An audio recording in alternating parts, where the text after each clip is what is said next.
But we have to head over to the stage and start talking a little bit more about this match. Yes, diving a little bit deeper into Eduardo versus Davide. Now, these Pokemon trainers have opted for some very interesting Pokemon choices.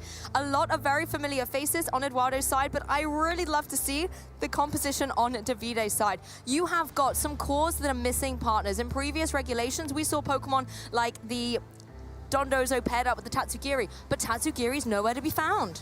And looking at this composition with the Tatsugiri list on Dozo and the other Pokemon like that Ting Lu to be mitigating the damage is something that we've gotten to see players like Alex Gomez use to be able to find that success. Since the Dondozo does have some bulk and it does have a lot of utility in going with something like the Yawns to be able to offset a lot of pressure going on forward. And when you have it with the Ting Lu to be lowering the damage, it's fantastic. And we didn't even get to talk about the Gouging Fire Howl to be able to boost up the attack of itself and a partner Pokemon, which can be huge when you have stuff like a Chien-Pao and most notably a Dragonite on your side. So much to cover here, but you're right, the synergy really focusing on those physical attackers is very prevalent in Davide's team, particularly as well with Chien-Pao there with the Sword of Ruin ability dropping the defenses, so Pokemon like the Dragonite, the Dondozo, the Gouging Fire have the capability to deal extra damage, as well as the fact that Dragonite and Chien-Pao are such a classic combination. The inner focus ability on that Dragonite also stops it from taking any pesky intimidates from the opposing side, Pokemon like the Incineroar, for example, as well as not having to worry about flinching against the fake outs on Rillaboom or Incineroar.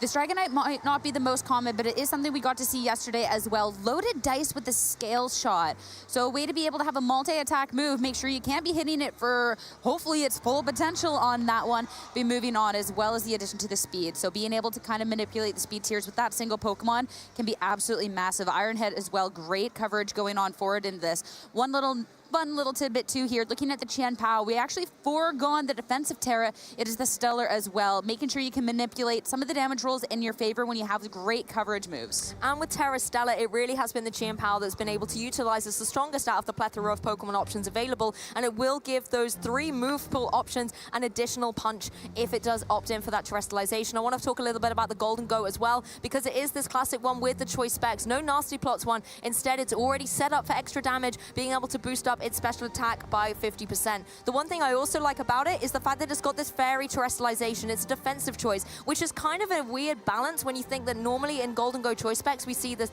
Terra Steel to really make those Make It Rains rain home. It's an adjustment that we've seen for some of the Golden Goes there, but the Terra type, the best one, is definitely a little bit debatable going on here. Now we have to start looking on the other end though, because this is one thing that they have in common, that Terra Fairy on the Golden Go. But I feel like that's about where this one ends here, looking at this composition. This has been something that is very standard on what is good nowadays. The Golden Go, the most unusual part. Yes, and the Golden Go is a little bit more classic to what we've seen in terms of the nasty plots that have been able to be set up and having defensive support with that Terra Fairy and Protect as well. On Eduardo's team, you do have some very familiar faces. You've got that Choice Scarf Urshifu running the very classic set, and I would be worried about the capability of what those Surging Strikes can do. The Gouging Fire is not going to appreciate them. The Golden Go, particularly if it does want to go for that Terra Fairy, isn't going to appreciate them. And as we've seen as well, Ting Lu doesn't want to take unnecessary damage. It's the Pokemon that wants to stay on the field and be bulky, be stalling through, and you want to see it at the end of the set. And particularly if you are Davide, you want to see it there as your remaining Pokemon to get the victory. And one of the issues that we see with Ting Lu is it's definitely good at making sure that it can't get damaged too much here. Of course, with that Vessel of Ruin to be lowering the special attack of the opposing Pokemon. But this Ting Lu as well has the Rocky Helmet, so any offensive types going into it will be doing some damage into it. So it is something there that, okay, well, you can't hit me too hard on this end of things, and if you try and hit me here, well, you're gonna get punished for it. So it's how you can position that. But the one issue is with the Ting Lu is that there is still the double ups in the way around it. And once it's gone, that's sometimes your whole plan just falls apart. And I want to touch a little bit more on Eduardo's Rillaboom here, because it has dropped the U-turn in favor of the high horsepower. And we mentioned this earlier, but it does allow Rillaboom a little bit more coverage against Pokemon that take that super effective damage. Pokemon like the Golden Go, Pokemon like the Gouging Fire. So that Rillaboom, if it maybe wants to go for that terrestrialization to the fire type, not only will then be defensively prepared against these types of Pokemon, but will also be able to retaliate. taking a look at some of the leads here, there's a lot of options that Davide could go for, and one of the classic combinations we've seen come out before is something like the Dragonite and the Chien-Pao straight out the bat to apply a lot of offensive pressure. But you also have the capability to go for something like the Dondozo or the Ting-Lu and start setting up instead. And you don't have to just stick with the classic with the Chien-Pao and the Dragonite. You can go for the Gouging Fire and Dragonite as well. So it's which way that you want to be having your Dragonite, whether you want to be boosting that attack or whether you want to have the Sword of Ruin to lower the defense over on the opposing end. And that's just the aggressive end of things. If you think that, hey, I can't really stand up to the offensive capabilities coming out from Edu and you want to slow down the match, you can definitely go that way. And if you can start getting something like the Golden Ghost set up, it definitely could be difficult. Though, Davide, it isn't even a setup one. We're going choice specs right out the gate. Edu has the setup on his end, and that'll be a lead coming out from him. Two very bulky Pokemon coming out for Davide here. Gonna have to take the Intimidate, but not Dondozo. The Oblivious means that it will be negated. The Vessel of Ruin lowering the special attack on the field, and that only really is gonna affect that Golden Go. And that Golden Go is one of those Pokemon that if you're not committing into something like the Choice Specs or the Metal Coat, it is something that you kind of really need that nasty plot for, especially when you're staring down the Ting-Lu over on the opposing end. So this Golden Go definitely doesn't feel so good. Since Edu does have the nasty plot variety that can be setting up, you can go ahead and go for that. But you also have to be careful about just the Ting-Lu on the other end, whether it's a Ruination or a Sand Tomb to keep you trapped in. But you won't have to worry about it this turn with the Fake Out. Yeah, Ting-Lu kept in check here as Golden Go can capitalize on that fake out to go for the nasty plot. It doesn't have to worry about anything this Dondozo is running. It's not running Earthquake, for example, instead opting for something like Yawn, and that can't affect the Golden Go anyway. Instead, it's going to be the Wave Crash. Does about a third of damage, so not, you know, too underwhelming, but definitely the driving seat is all about Golden Go going into this next turn. With the amount of damage that we've gotten to see Dondozos do in the past when it has the Commander Boost with the Tatagaris, that is definitely underwhelming. But of course, when you have just the Dondozo and no boost, well, then you definitely have to be giving that up. Of course, you want to make sure that you are pressuring the Golden Go and you're not allowing it to set it for free, but it still kind of feels like it was relatively for free in that turn. And you have to be so careful of that going on forward. Yes, the Incineroar now in a position where it definitely doesn't want to take something like a Wave Crash from this Dondozo, so wouldn't be surprised to see Eduardo maybe try and pivot this out, go for something like a Parting Shot, and just try and negate some of the pressure that the Dondozo can be dealing with those potential Wave Crashes, but not before Golden Go gets the edge and goes for a second nasty plot, so it now has to have the target on its back. The Incineroar is going for that Parting Shot into the Dondozo, just going to try and pivot out the field so that you have that fake up pressure and Intimidate for later, as well as providing the opportunity to bring something in from the back that's going to be able to support this Golden Go.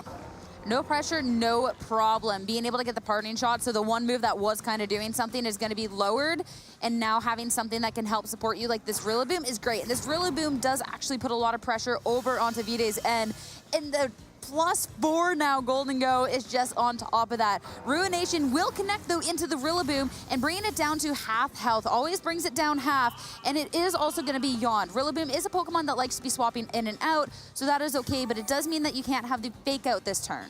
Yes, exactly. And the Ruination being a really nice way to just start chipping away very early on in a game at the opposing Pokemon, allowing some sweepers in the back in order to try and close it up.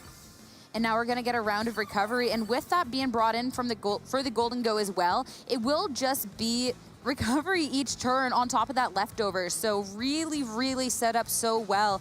I mean, at this point too, I feel like you can't even just go for another nasty plot, have another pivot over on Edu's end, even cycle that Incineroar back into play. So it is definitely one of those things. Normally we get to see, hey, maybe this Yawn is going to be paired up with the Sand Tomb, but since Davide decided to go for that Ruination that last time around, the Rillaboom isn't locked in. Yes, and this is where we actually have a contrast in the play styles here. Davide's side is going to be very slow and steady, going for these Ruinations, maybe trying to go for these Yawns as well and really slow the pace down on Eduardo's side, who's really jumped out of the gate fighting here. The Golden Go in a formidable position and constantly being protected by either the Incineroar or the Rillaboom. Rillaboom swapping out means that you won't get yawned and you won't fall asleep from this yawn. And Intimidate coming in will drop the attack from the Ting-Lu. Of course, Oblivious from the Dondozo. You have to drop those stats the old-fashioned way with those parting shots. Protect this time from the Golden Go. You do have the Franco pressure for next turn, and you make sure that nothing is going to happen to your Goldie Boy this time. And this is what I mean. Eduardo is really doubling down onto this Golden Go and protecting it at all costs. The Incineroar now on the field, able to not only, you know, have that fake-out pressure, but the potential parting shots again as well to ensure that Golden Go is going to be preserved on the field. This Golden Go with all this recovery, it already just looks so good at even just preserving itself at this point, almost back to full. And any point, Edu can just step on the gas pedal and start dealing out some powerful attacks. Even with the Vessel of Ruin, you do have that +4, and if you're not necessarily too worried, you can even just go for another one this time around. You do have to be worried that the more you're setting up, if you can get punished down the line, and there is 2 very powerful Pokemon in the back for Davide. Damage needs to start rolling out soon, though, because at the end of the day, Davide has literally not lost a point of HP at this point because of, you know, leftovers recovery on Dondozo and that grassy terrain really coming into the forefront. Change of pace, however, as the Gouging Fire has joined the field. This is a Pokemon that can go for something like the Howl, boost up any of those physical Pokemon that maybe Davide wants to switch in on the side if switching into a more offensive presence. Fake out into the Ting Lu means all you're going to really get done is that fake out, and I guess the Rocky Helmet putting in work as 3rd Nasty Plot. This is a +6 Golden Go at this moment, and you can start dishing out powerful Make It Rain, or even just go for something like the Shadow Ball when you're staring down something like the Gouging Fire on the opposing end. There's a lot of options for this Golden Go, and the pressure definitely is against Davide to find a way to be able to, you know, work around it, because +4 is nothing to take a stick at, even if it wants to go for something like the Make It Rain. Yes, it's going to take that drop, and the thing is, you need to go for the Nasty Plus boost in the face of this Ting Lu. The Vessel of Ruin really lowering the offensive pressure of that special attack, so Golden Go in a prime position. However, the Gouging Fire coming in, it has access to that Heat Crash, so you need to make sure that you're protecting the Golden Go from that. And with the Golden Go being that Terry Farah as opposed to something like the Dragon that would have been resisting that hit, it can still be a decent little chunk of damage there. Ting Lu swapping out at this point in the match, it was not doing much, but it does mean that Vessel of Ruin is gone, so any special attacks coming out from this Golden Go are going to be at its full capacity, and that is something to be absolutely terrified of. Very true, and particularly when there is a terrestrialization on the field, the Golden Go is going to drop its Steel and Ghost typing and go full out Fairy mode instead. This does give it a little bit of coverage from this Heat Crash that is coming right down into the front, and not going to be able to take another one though. That said, Grassy Terrain might be able to help out with that. Golden Go actually opting for the Dazzling Gleam as the Dragonite has switched into the field. Wait, no Shadow Ball. Instead, Dazzling Gleam, double KO here on this turn. And of course, with the Terra boost as well, it's not just a defensive terrestrialization, but an offensive one as well. So caught up on everything else about this Golden Go, and that is massive. I've never seen a Golden Go built like this. I almost forgot the Golden Go could even get Dazzling Gleam at this point. It's been such a hot minute since I've seen it come through. But what an amazing turn for Eduardo, really having built up this Golden Go with those nasty flots, with the protects, and then able to go for the Dazzling Gleam, not only get the KO on the Gouging Fire, but dropping that Dragonite before it's even able to show what it can do. And with the double KO, Davide down to his final 2 Pokemon, and the lead that just was not working out has to hit the field once again. Vessel and Ruin to weaken the special attack, but at this point, I don't really think that there's too much stopping this Golden Go, and I think Davide agrees. It's locking in. We're going to game 2. Yeah, let's just kind of wrap that one up, move on swiftly, and see what can happen in game 2. And I have to say, the way Davide came out very slow and steady at the beginning of this match, I actually quite like the way you had the Dondozo potentially able to go for these wave crashes, and it was dealing decent damage. The issue was the Golden Go straight out of the blocks. There wasn't a lot that Davide could really do to counter it. So coming into game 2, I want to see a more offensive and aggressive stance against that Golden Go. The one thing about the Golden Go for Edu's end is it directly counteracts one of those modes that Davide has, specifically this Yon Dondozo. With Good as Gold blocking that, that is a huge component to the team shut down. And if you're leading into that, well, then Edu's just already found the perfect counter from the gate. So if that's something you want to be trying to go for, you need to get past the Golden Go first. You do have offensive options on your team, and something like the Gouging Fire and Dragonite could be putting out a lot of pressure. Don't let him get set up in the first place. Since we do have the coverage of Iron Head on the Dragonite, you can't force Edu's hand at, hey, if you Terra, I will Iron Head into your Terry Fairy, Golden Go here. That one's a little tongue twister. Oh, and yeah. if you don't, Heat Crash will take you out. You know what I almost would quite like to see is a Golden Go showdown. So basically, the Golden Go on a Davide side, it's Choice Spec, so it's holding this trick move. If potentially you can catch a Nasty Plot on Eduardo's side and trick the Choice Specs onto it, then it's going to be locked in for that. It's not going to be able to utilize any of those boosts. And at the same time, if it was to be maybe in the Terra Fairy mode, you can go for your own Make It Rain to apply a lot of pressure to it. It's a very board position heavy opportunity, but it does have the potential to find a way to gain a little momentum against it or shut it down from safely going for these nasty plots. If there is the opening for that, I think it could pay off huge. I'm just not sure if looking into this, the Golden Go is the one that you want to be bringing. Bringing it in slow-mo, that just makes it hurt even more. The +6 Terra Fairy Dazzling Gleam from Golden Go. Words that don't get said too often going on. Hey, it'll do all of that difference. That is something to be absolutely feared. It's also a lovely way to not drop your special attack because, you know, in an alternate universe, if that hadn't been able to get the KO, at least you've still got all of the boosts ready up to be able to go back into the next turn. Obviously, Make It Rain dropping them and kind of wasting some of the effort that you've had here. But we're jumping straight into it here. Ting Lu and Golden Go versus the Golden Go and the Incineroar on Eduardo's side. So we could potentially see my dream come to life with the Golden Go checking the opposing one.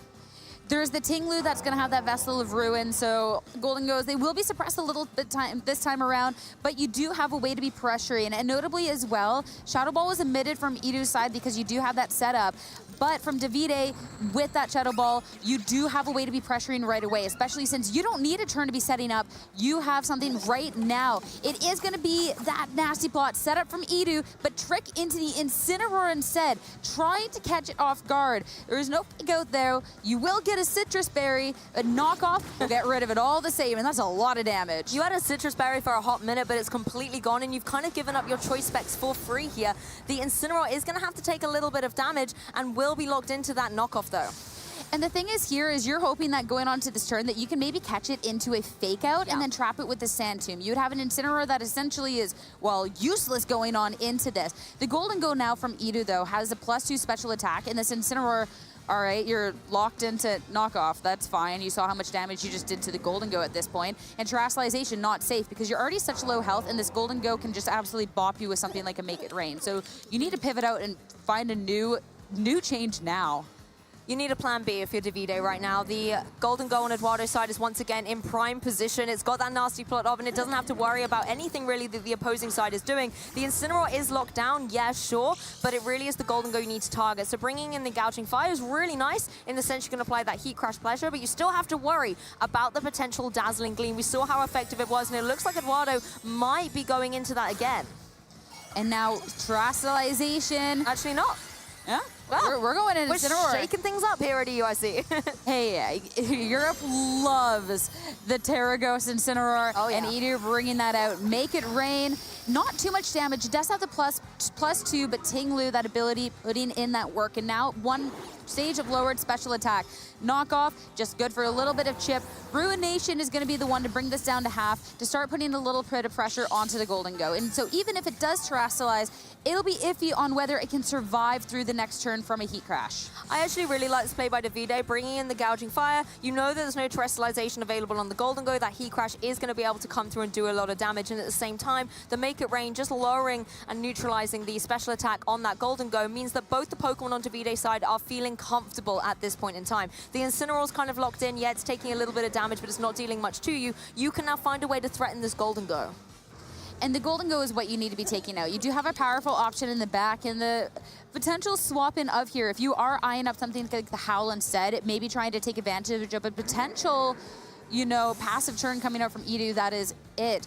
This point now, with the Ghost Terra, that Incineroar and swap, and now Rillaboom coming in. Yeah, Rillaboom bringing that recovery to the field as well with the grassy terrain, and once again the fake out action, which we've been seeing all weekend long. Ting Lu retreating for Davide, so both trainers opting to switch up their ball position to gain some momentum, and I like the switch coming in. The Dragonite feeling a lot more comfortable now that the Golden Go has been neutralized, particularly when Eduardo goes for the Protect. Oh, you see that smile on Davide's face. That Protect means that you get this Howl for free. +1 to not just your attack, but your partner's attack. And Dragonite needs that to really be putting on that pressure. Some have the Choice Band variety. This one instead with the loaded dice, but being able to get that boost will help negate that. The stat boosts have been reversed now. Davide is the one in the prime position with the attack stat boost on both of his Pokemon as well. Neither Rillaboom or the Golden Go want to take any of these Heat Crashes, and Rillaboom can only fake out one of the opposing Pokemon. In fact, it can only fake out the Gouging Fire. Dragonite is running in a focus. You are not able to slow that dragon down. and that is where you can really start to ramp it up here in this game number 2. And this Dragonite was such a fun moveset, can put out the most pressure. Terra Steel as well, not the one you get to see too much. Instead, you maybe see a Terra Normal, but instead here, you have it as a defensive type, and you also have it for Ironhead to be doing more damage. But it could be a different move here. I mean, we do get to see that it's a loaded dice. Fake out first. We get to see how that plays out. Great call from Davide. I mean, it is literally an Ironhead with an axe on top, but the scale shot is what is going to come through. Do a little bit of damage. 1, 2. We're going to see the third one into the Rillaboom. How many more? Because this could be able to get the full knockout. Is there going to be a fifth? Yes, there is, Dragonite. It's not a guarantee. You have to hold your breath a little bit at the end, but if you can get it, it feels so sweet. Pokemon hit 5 times, and Rillaboom can't survive. Defense is going to be dropped, but you do get that speed, and the Dragonite will be able to put more and more pressure. And with the Dazzling Gleam coming out, this is where we get to see that defensive Terastallization put in the work, doing barely nothing to the Dragonite. Really paying off. Dragonite in a prime position to be able to do more damage going into this next turn. The loaded dice really helping Scale Shot be able to get through that turn and get the critical knockout. Taking a look at the Golden Go now, it's kind of in a difficult spot. You really ultimately want to get another Nasty Plot up in order to start dealing some big damage in return. But at the same time, you can't really touch the opposing Dragonite, and the Heat Crashes are something you're going to be very vulnerable to. I think it's a nice option here for Eduardo to bring in the potential Fake Out just to slow down this Gouging Fire a little. I'm not even worried about the Gouging Fire at this point, though. It's all eyes on this Dragonite. And you do have Pokemon in the back that if you are a little bit worried, you can switch it up. Then Terastallization has been spent on Edu's end, so you don't have to play a 50-50 game with this Golden Go. Something you do have to be watching out for is now that you have that Steel Terra, if the Incineroar decides to be foregoing something like the Fake Out, you could go for a Flare Blitz instead, and that is going to be doing a lot more damage, especially with that drop defense over on the Dragonite. This time around, all about stopping that Gouging Fire. Exactly. It is now going to be Dragonite's turn to go for that Scale Shot and see if it can do the repeat and get another knockout. 2 down, 3 connecting in. If it is able to get to that 5th one, it's going to be a guaranteed KO, but it doesn't even need to. The 4th one cleans the Incineroar from the field. Really seeing the impact of the first Howl and the Dragonite swapped in and how much you're able to do over time. It doesn't look like it when the hits are going one by one, but this Dragonite is dealing damage. Another defense drop, but it's starting to really pick up the speed, and the Make It Rain just barely ate Hickle. That's so underwhelming from the Golden Go. When we saw the power potential it has in that Game 1, in Game 2, Davide has done a fantastic job of pivoting around it and making sure the Pokemon are coming in safer. Looking at the board position here, Eduardo still has the 4th and final Pokemon yet to be revealed, but all 4 healthy Pokemon are there on Davide's side. And I love that we've really just ramped up the speed here in Game 2 coming on Davide's end. Because the Dondozo didn't offer much, and this Dragonite has been incredible. Now Raging Bolt, that 4th and final Pokemon for Edu, and it's something that definitely does not appreciate staring down this Dragonite either. Yes, it's definitely a sigh of relief knowing that the Golden Go has been completely locked down here. The Raging Bolt, though, it does have a few utility if we take a closer look. Something like a Dragon Pulse could get a little bit of damage down onto the opposing Gouging Fire. And Thunderclap, I'll be honest, it's going to be so underwhelming at this point. You just have no way to get through this Dragonite. And the Dragonite, you can have all the defense drops in the world, but when you're staring down these 2 special attackers, it feels so fine. And Vessel of Ruin from the Tinglu is further going to be reducing the amount of damage coming out. Raging Bolt with the Protect, no damage coming out from that Paradox Pest, and now it's just the Scale Sod. It did target into the Protect, so it will stay safe this time around. Yes, Golden Go has a chance here to be able to get some damage on the board, and the way that it does this is by getting the Nasty Plot up. The fact that it had the Make It Rain dropped its special attack previously, and with Vessel of Ruin on the field, it's going to need every little bit of help it can get in order to start applying that damage. The issue you've got, as we've said before, is now this Steel-type Dragonite makes it so hard to get through. There's just so much bulk and brawn on it. Yeah, you're not really hitting it for much here if you're the Golden Go. Yeah. The Make It Rain, the Dazzling Gleam, so cool, but this Dragonite with a perfect Terastallization. And now, since Raging Bolt did protect on the last turn, feels relatively safe to go for it. The attempt at the double protect, you always respect it, but it will fail. Only that 1 in 3 in the Scale Shots. I mean, already the solo hits doing so much damage. 3, not quite enough, actually. It will take the 4th. Yeah, it wasn't enough for the 3, but Dragonite's got it covered. It's feeling confident with that loaded dice to be able to get the rolls that it literally needs to get the knockouts. And it's taken 3 KOs now in this set. The last Pokemon in its sights, though, is going to be that Golden Go. And the Golden Go, I mean, the Make It Rain coming out from this point. I mean, it is a Golden Go. It will do a good little chunk of damage, but not nearly enough to be getting through this. Ruination now will bring it down half, guaranteed down to half from the Golden Go, and Davide's sitting pretty. Because, I mean, when you take a look at it, there's not a huge amount Dragonite can generally do type-wise. You know, Extreme Speed can't do anything. It's a Ghost, Iron Head, and Scale Shot. Not going to do too much. So having the Ruination does help it out. But looking towards what I think is going to be an inevitable Game 3 here, Eduardo needs to find a way to keep this Golden Go really, really protected going forward. Because in this game, Davide did such a good job of completely neutralizing the threat. I wouldn't even say protecting the Golden Go, but making sure that Davide is suppressed going on into this next game, because this Golden Go, it couldn't necessarily get totally set up. It did get a couple of nasty plots, but the biggest issue here, flinch coming out as well to really just add a little salt into that wound. The biggest issue here is Davide was able to set up a really good job bringing this Gouging Fire in, and then great swap from the Dragonite to take advantage of the Howl. And after that, there was no pressure really from Edu's end to really pressure on into that. Definitely getting the boost has been critical throughout this set, whether it was on the Golden Go in Game 1 or that Howl boost up by Davide. And the one thing I really want to credit from this game too is the way Davide really positioned his Pokemon, making sure that the Dragonite came in safely and enabling the Gouging Fire to also join and go for that Howl at the opportune moment, really giving him a lot more grit in this match.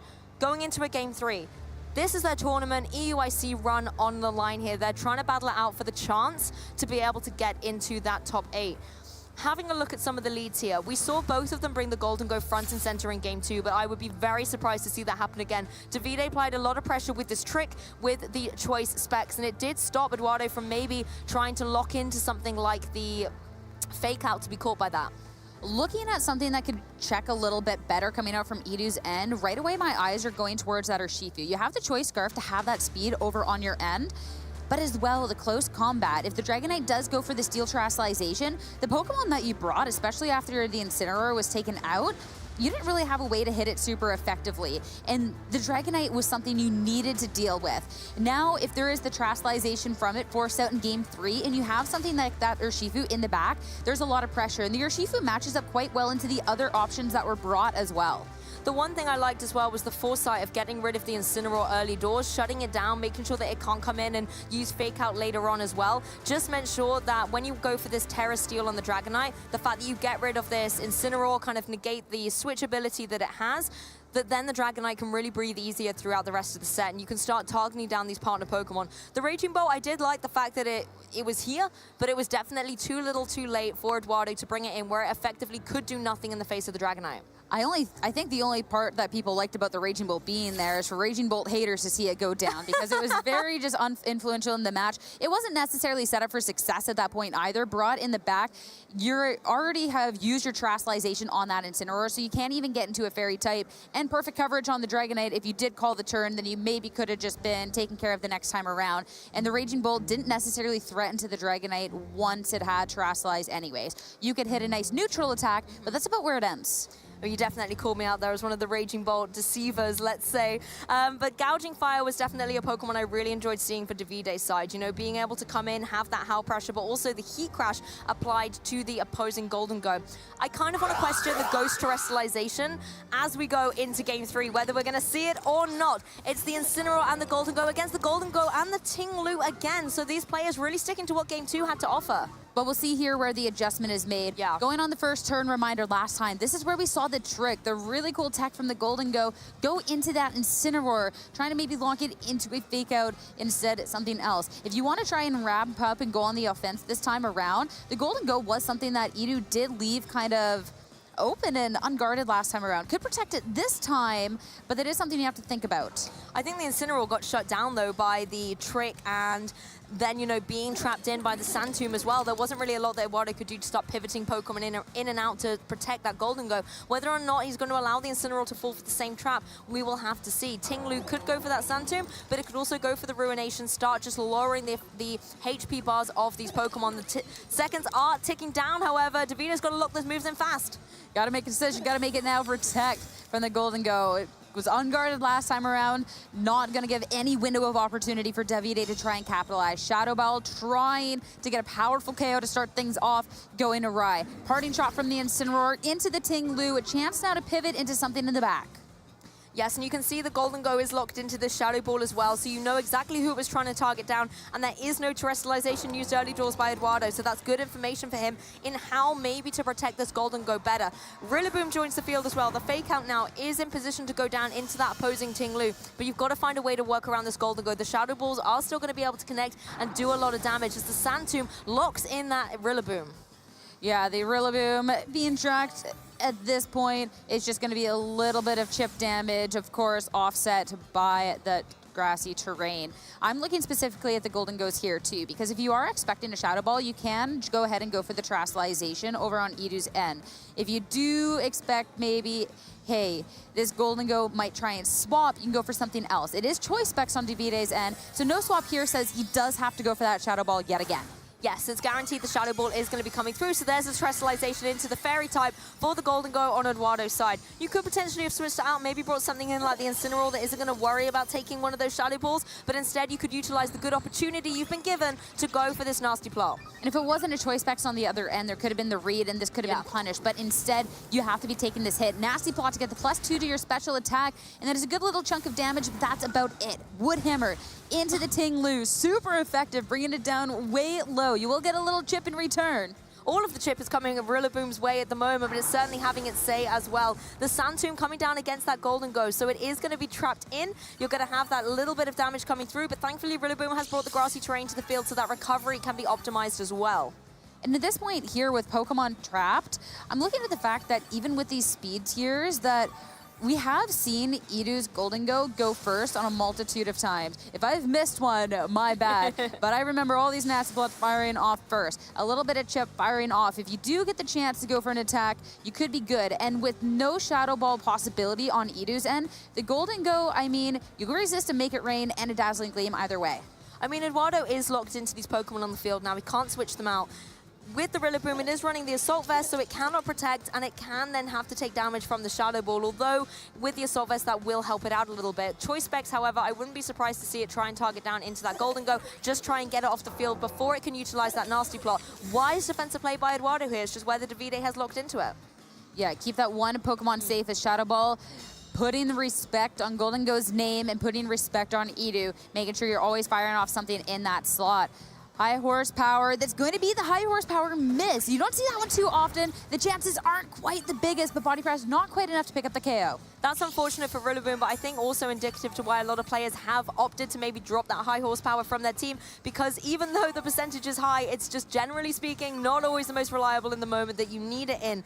It also means that Rillaboom now having to take that body press is in a very dangerous spot. Another body press that can come through and I think be enough to get the KO. I mean, easily with the sand damage there, easily get the KO, and then the Golden Go on Eduardo's side, not free from having to take the Shadow Ball. The thing is that based on the speeds, there's no Shadow Ball on Eduardo's side, so even though it will have that chance to go first, it cannot do super effective damage to the opposing Golden Go. Yeah, you're basically looking at what damage is done kind of into the Ting Lu. So Golden Go kind of a little bit of a sitting duck there. Yeah. There could be the potential of the double up from both into the Golden Go on the opposing end onto Davide's end to try and do as much damage as you can. But it still looks a little bit grim, at least on this turn. Everything in Davide's control. Yes, and Davide now has a couple of options. You can see the Pokemon that he's got in the back, that kind of powerhouse combination of the Gouging Fire and the Dragonite, and making the adjustment here, bringing the Ting Lu out. I think it's kind of done its job, using that Sand Tomb to trap the Pokemon in, and now you have the utility to bring in the Gouging Fire, use this boosted energy to get that speed up on the field and apply pressure going forward. Especially, too, when we're looking at something like the Make It Rain, this takes the hit so well. Special attack drop on the opposing end. Don't think that one will matter in the end with Shadow Ball firing off right afterwards. We saw how much damage it did before, and critical hit, well, we're going for overkill here, huh?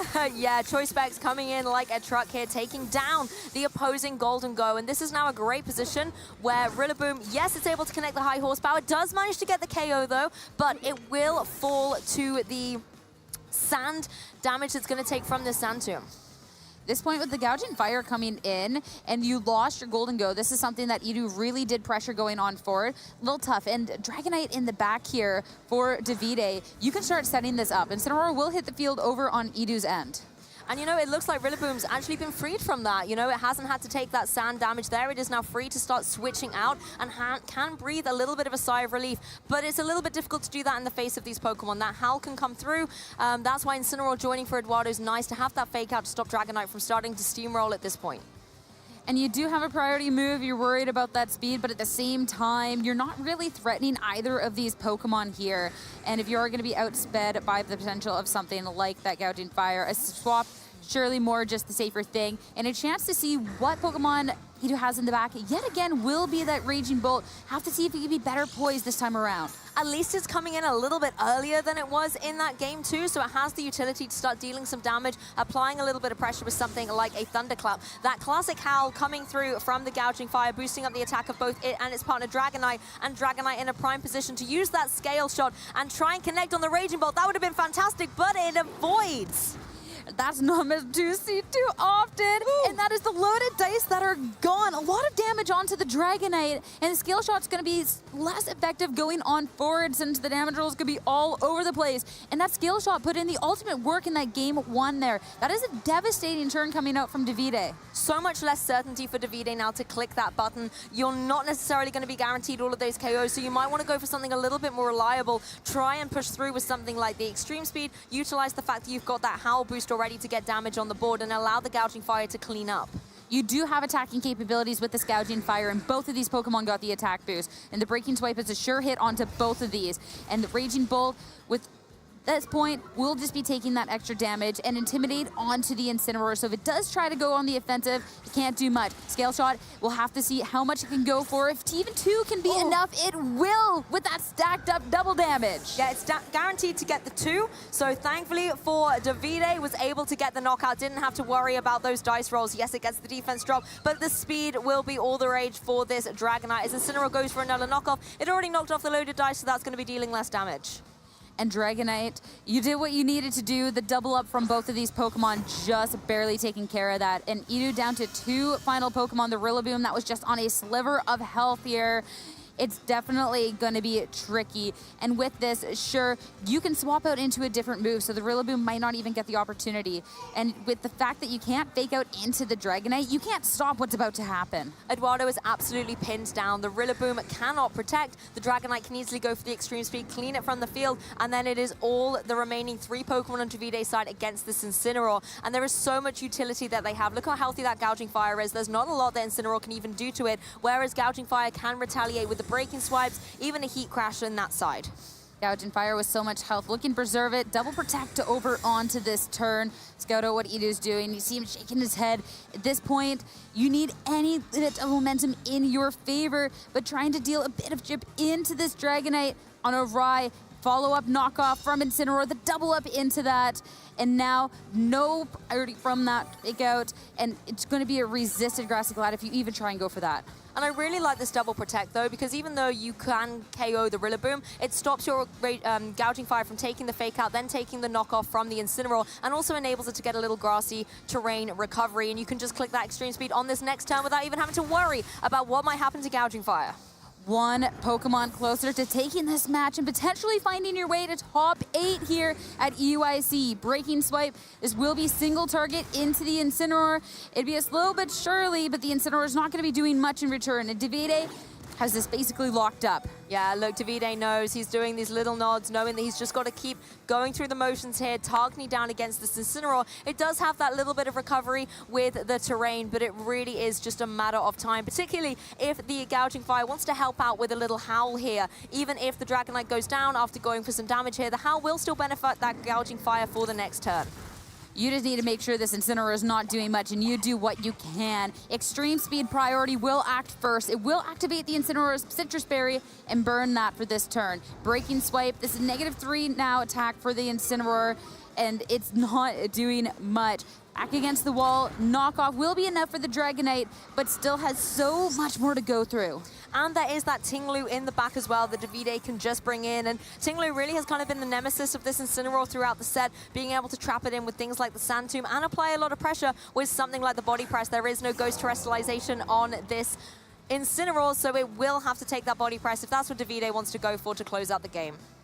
Yeah, and we see the moves clicked. We see how fast he's going through with this. And this lone Incineroar, the lone cat over on Edu's end. First off, it's the breaking swipe.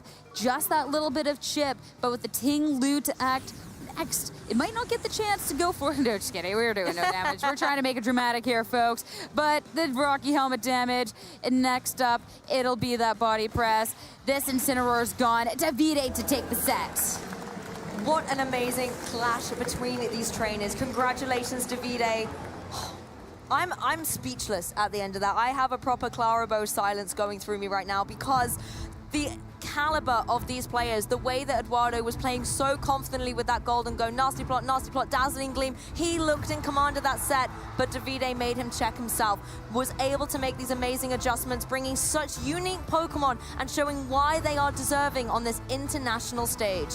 The cheering in the crowd, and it was such a well-fought match. Being able to see that adjustments then, too, with how Edu commanded that first game, you had to have been so stressed. This is your winning in the final round of Swiss, and that is how the first game goes.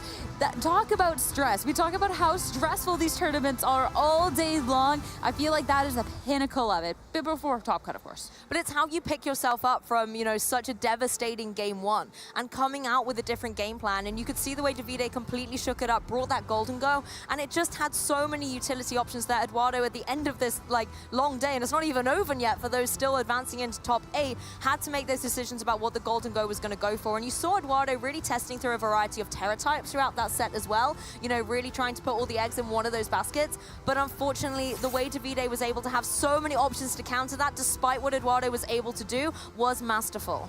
I think one of the issues too, which is also the thing that we are praising, and so it really just shows that the team building really goes both ways, is when the golden go, especially trapped in, you couldn't go for something like the Shadow Ball because that was omitted from this golden go and Edu's team building. The Dazzling Gleam was fantastic coverage. We could see in that first game how that would have been utilized throughout the tournament and how devastating that can be.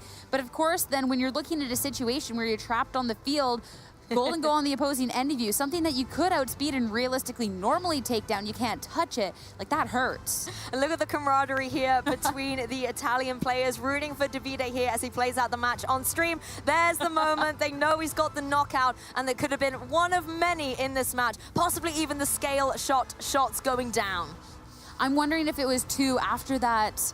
We saw the scale, the loaded dice when knocked it was off. gone, yeah. And you had to go for the breaking swipe to just deal enough damage and then see where you could go with that scale shot. It is a guaranteed 2-hit, so he did get the 2-hit there and got the KO with that because of the breaking swipe. But it actually was really, really close, and you weren't guaranteed the third. So if you had missed the KO there, I couldn't even imagine how stressful that would have been. But I think we can go and talk to Davide himself about how stressful that was and join him and Charlie on the stage. Yes, Europe. Well, we're at the business end of the competition now, trainers. How amazing was that match, everybody? Absolutely incredible, that's right. And what better way to show her at the business end than with that thrilling game that we just witnessed. Davide, congratulations to you. How are you feeling? I'm feeling great, to be honest. That's not an easy matchup, and Eduardo is probably one of the best players in the world. Yeah, so I'm pretty happy about this. Certainly is the 2022 world champion, but you were able to come out on top. So that first game, that went to Eduardo. That was all about the shine. That was all about Golden Go getting to +6 in the special attack, going for those big dazzling gleams. That seemed to just overwhelm you in that game. Yeah, I think in game 1 I felt the Dazzling Gleam +6 as well as my Pokemon, so that felt very bad.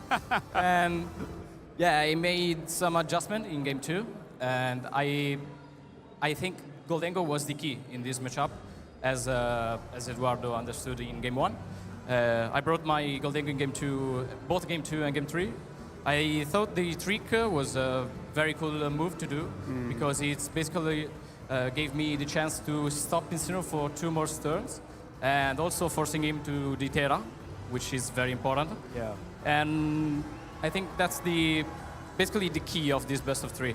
He played really well in game 1 and gave me no chance to come back. He did many nasty plots, and I wasn't allowed to punish them, so he was very strong in that specific spot. In game 2 I had and in game 3 I had Goldengo pressure, so it made me something like easier to do. So Yeah, very strong indeed. And even though you felt those dazzling gleams yourself, you Yeah. didn't let yourself be blinded by that light. You stayed focused. And in game 2, scale shot from Dragonite. I think that picked up at least 3 knockouts in that game. It was absolutely huge. Tell us a little bit about scale shot. yeah, I think Skill Shot is probably one of the strongest move of this team, at least. The bad side is obviously it does have only 90% of accuracy, and it could have cost me the game 3, as you saw.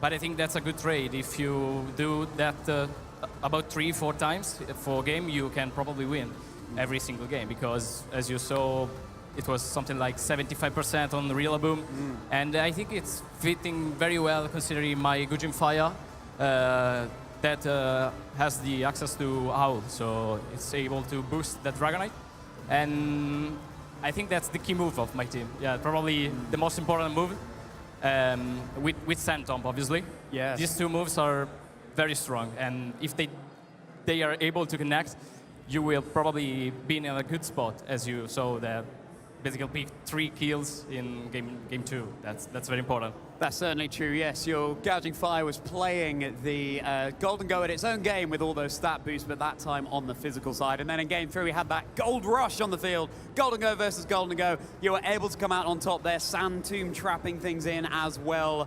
What for you was the most important turn in game 3? Game 3, I think the spot where I switch out the Tinglu, Yes.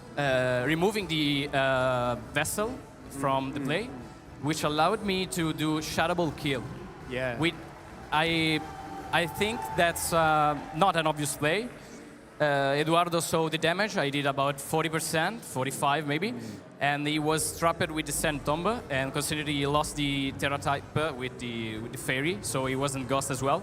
And that play, I think, changed the game. So the Shadow Ball kill, and then I drastically reduced his damage output. So that was something to do about that, but I think it was pretty much the most important play, because allowed me as well to bring the Gojo and do a gear up with my own damage. So yeah, this is I the think kind that's of the key. in-depth analysis you need in order to secure these wins. Removing the Vessel of Ruin ability means that those special attacks will be doing that much more damage. Well, we've reached the end of our Swiss rounds, Davide. You will have to see what's going to happen from here on out, but how are you feeling about your performance so far? Yeah, I think I'm pretty happy, because I missed this game so much for about 2-3 years, but I'm still here, and I'm pretty happy to be able to compete at least with some of the most valuable players in the world, like Eduardo and many others that are here today. So I'm feeling great right now, so I think that's enough.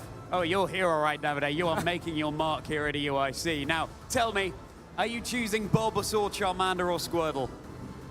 They will kill me, but I'm gonna say Charmander. Charmander, okay. Okay, Charmander is the most popular choice so far this weekend, so you're joining them in that regard. Thank you so much, Davide. Finally, any shout-outs you want to give?